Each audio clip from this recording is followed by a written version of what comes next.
Perkenalkan, nama saya Renta Sri Damika Siaan dengan NIM 190254241006.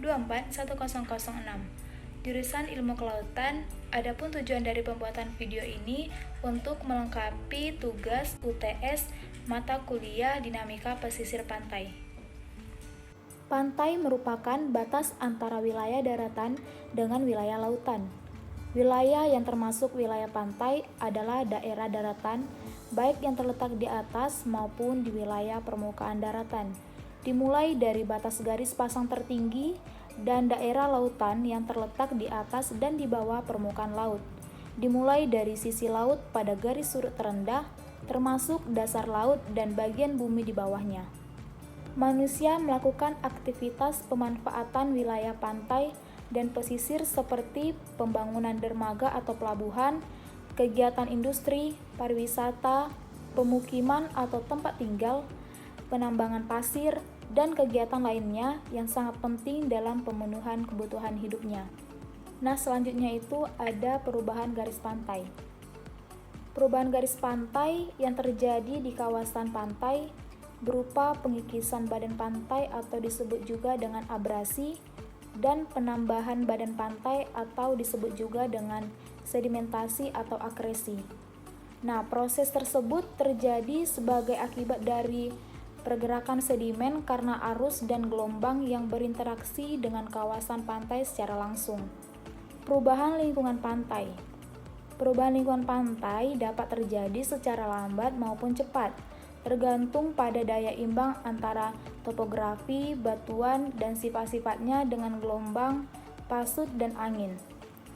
Perubahan garis pantai berlangsung pada proses geomorfologi yang terjadi pada setiap bagian pantai, melebihi proses yang biasanya terjadi. Proses geomorfologi yang dimaksud antara lain gelombang, arus, dan pasang surut. Dan yang pertama itu gelombang. Gelombang terjadi melalui proses pergerakan massa air yang dibentuk secara umum oleh hembusan angin secara tegak lurus terhadap garis pantai. Semakin kuat hembusan angin dan makin lama hembusannya, maka makin besar gelombang yang dapat ditimbulkan. Dan yang kedua itu arus. Arus salah satu faktor yang berperan dalam pengangkutan sedimen di daerah pantai. Dan arus ini berfungsi sebagai media transport sedimen dan sebagai agen pengerosi, yaitu arus yang dipengaruhi oleh hempasan gelombang. Nah, pada gelombang yang datang menuju pantai dapat menimbulkan arus pantai. Laju transport sedimen sepanjang pantai bergantung pada arah sudut datang gelombang, durasi, dan besar energi gelombang yang datang.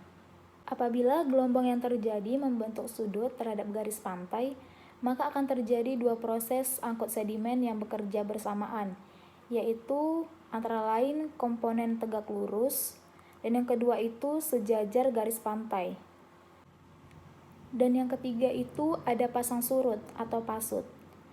Pasut adalah gerakan naik turunnya muka air laut secara berirama yang disebabkan oleh gaya tarik bulan dan matahari. Nah, pasang naik akan menyebabkan sedimentasi ke dekat pantai, sedangkan bila surut akan menyebabkan majunya sedimentasi ke arah laut lepas. Nah, pada pasut di perairan Indonesia merupakan cermin sistem pasut dari Samudra Pasifik dan Samudra Hindia. Dan berdasarkan perhitungan, perairan Indonesia dikelompokkan ke dalam dua pasut. Yang pertama itu ada pasut tunggal atau satu kali pasang dan satu kali surut dalam sehari. Nah, kondisi ini mendominasi perairan Indonesia bagian barat. Dan yang kedua itu pasut ganda atau dua kali pasang dan dua kali surut dalam sehari. Kondisi ini mendominasi perairan Indonesia di bagian timur.